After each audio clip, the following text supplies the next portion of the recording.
Огонь возник из-за поджога, загорелось сено, так что сейчас его не берет и вода. Пламя с земли перекинулось на лес. Начинается неконтролируемый процесс. Не тухнет!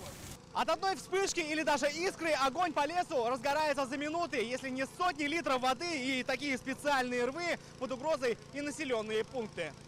Спасти то, что еще можно, направлены пожарные, люди, машины и даже авиация. Андрей Абдулин на бедствие смотрит свысока. Он пилот квадрокоптера. Тушить не тушит, но все замечает. Подлететь к месту можно и посмотреть, какие площади горения там происходят, и, может быть, даже выяснить, кто поджег.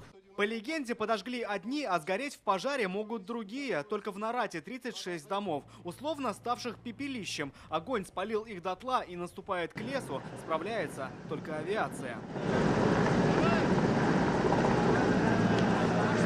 Вертолет Ми-8 на пожарной службе с высоты может потушить и с одного раза, но не сегодня. Или ветер мешает, или опыта не хватает.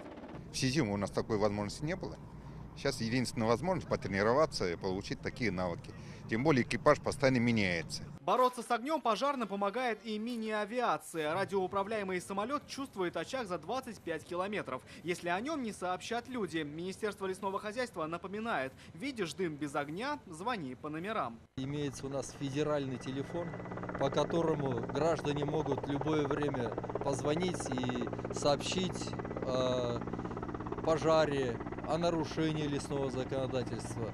Этот пункт у нас работает круглосуточно. Учения совместные, их организовали МЧС и Министерство лесного хозяйства. Принципиально огонь тушит только водой из природного водоема. Чтобы случись пожар реальный, он не обезоружил, став экстремальным. Рамиль Шайдуллин, Игорь Романов, ТНВ, Зеленодольский район.